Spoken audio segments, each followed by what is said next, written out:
growing up as a kid, yeah. All a nigga wanna have was a Burberry scarf and $3 in my pocket. Instead I got beat with a switch, but I don't give a fuck, but it's on my body. Scars all up on me, but I run around from the AFC South. The AFC South, for a good while, has probably been one of the worst divisions in the NFL. Now, this year, I think probably they still get two teams in the playoffs.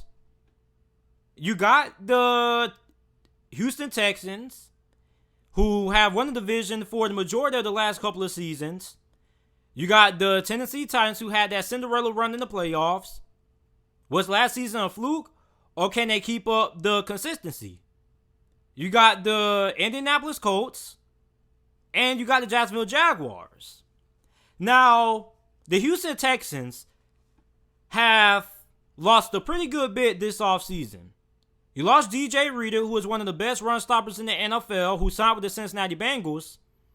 And you lost DeAndre Hopkins in the trade with the Arizona Cardinals that you basically got robbed in exchange for a mid-round selection and David Johnson at halfback, who has one of the worst contracts in the NFL and can't stay healthy.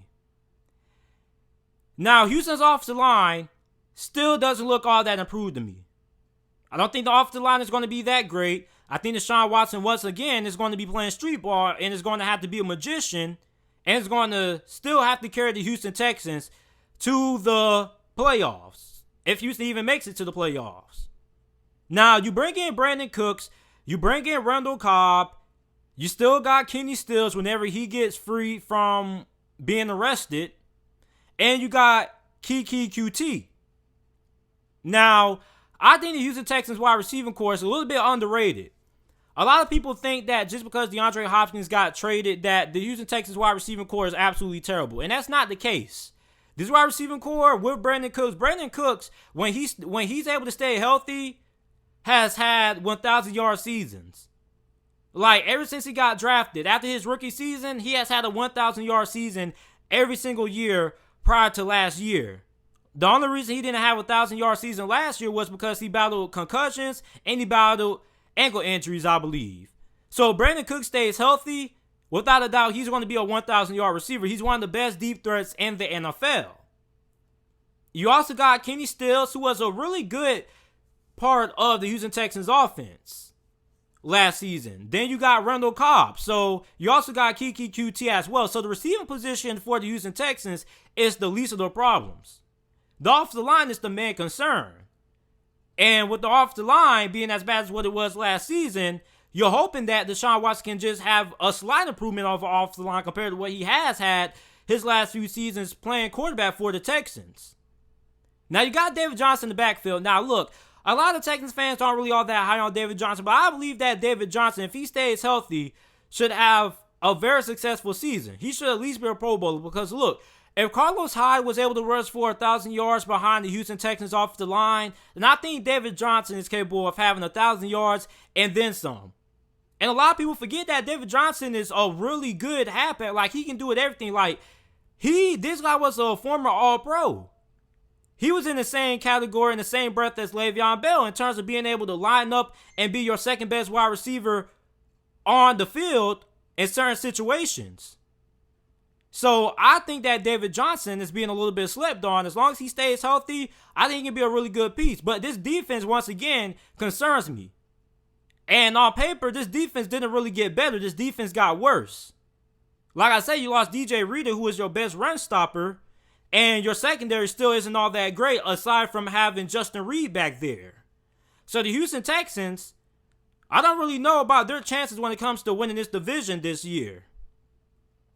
Now, the Tennessee Titans, a lot of people think that the Tennessee Titans are Super Bowl contenders, and some people think that they are a fluke. Well, I think that the Tennessee Titans are legitimately playoff contenders. I don't think that last season was a fluke. Derrick Henry just got his contract extension the time I'm recording this. And Ryan Tannehill got his contract extension a couple of months ago at the start of all season. Then you look at A.J. Brown, you got a very solid offensive line, and you got a pretty good defense. So I look at the Tennessee Titans, I think the Tennessee Titans are being a little bit slept on. I think the Tennessee Titans have a really good chance of winning this division this year. And they're really good when it comes to having a good coaching staff. Like, what that coaching staff was able to do, what Mike Vrabel was able to do to stop the Baltimore Ravens and Lamar Jackson was incredible. What they did versus the New England Patriots was incredible. Now, offensively, they may not be one of the most fun teams to watch because all they really do is run the football and throw the football with play action when they need to. But I mean, Ryan Tannehill had a couple of big games last year when the running game wasn't able to get going. Ryan Tannehill stepped up and made some big plays for the Tennessee Titans when they needed him to. So, I mean, I think the Tennessee Titans team is pretty much the favorite to win this division. Now, the Indianapolis Colts are another team that a lot of people are really high on. Now, I think the Indianapolis Colts are one of the more overrated teams going into this season because a lot of people keep saying that they're Super Bowl contenders, but I don't think they're Super Bowl contenders. I think they should make it to the playoffs, but I don't think this is a Super Bowl capable roster. They do have a pretty good defense. They picked up DeForest Buckner in a trade with the San Francisco 49ers. They've been looking for a good interior pass rusher for the last few seasons, and they finally got that. So this defense should be really good. But offensively, once they get inside the playoffs, I don't think they're going to make it that far. Because Phillip Rivers, we still don't know about him. Like, we're just hoping that he has a bounce back season since he is playing with Frank Reich, a guy who he's had success with in the past. But we don't really know if Phillip Rivers may regress. Because last season for the LA Chargers was terrible. Now, one thing that Phillip Rivers does have is that he's playing behind the best offensive line in football, and he's playing behind the best offensive line that he probably has ever played behind in his whole entire career as an NFL starter. He also has T.Y. Hilton, who has been the most underrated player in the NFL this past decade. And you got Michael Pittman. You also got Paris Campbell. So he has some weapons to work with, and he has a really good coaching staff. So the Indianapolis Colts are another team that has a really good shot at winning the AFC South. Now, you got the Jacksonville Jaguars. Now, Jacksonville Jaguars is a team that a lot of people believe are tanking for Trevor Lawrence. I don't think the Jacksonville Jaguars are necessarily tanking, but I don't think they're going to be all that great.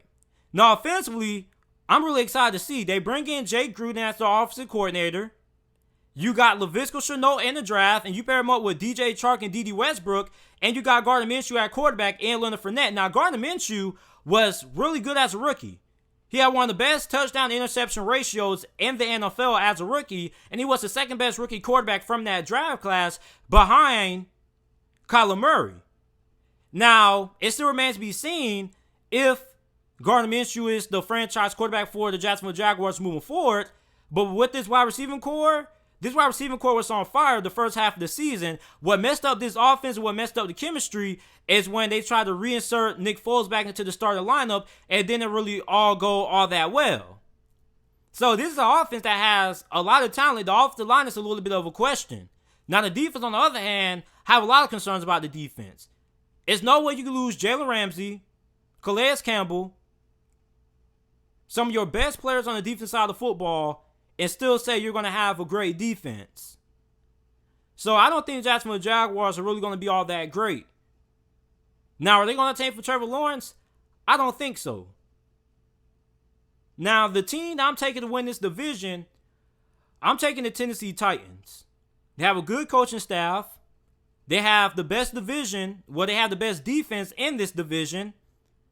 I think Phillip Rivers should have a bounce-back season, and they have the best offensive line in football. Well, not the best offensive line in football, but one of the best, if not the best, run-blocking offensive line in football. Then, you got the Indianapolis Colts. I think the Indianapolis Colts are also a team that finishes runner-up behind the Tennessee Titans, but makes it to the playoffs. Now, I don't think Houston's going to make it to the playoffs, not because they lost DeAndre Hopkins, but I don't think they make it to the playoffs just for the fact that Deshaun Watson has been carrying them for so long. And I wonder, eventually, if the lack of coaching and not having a great coaching staff is going to catch up to the Houston Texans, on top of not having a great defense. So, I think that the Tennessee Titans win the division. I think Indianapolis ends up being a runner-up, and both of those two teams make it to the playoffs. And I think that the Houston Texans and both the Jacksonville Jaguars missed the playoffs this season.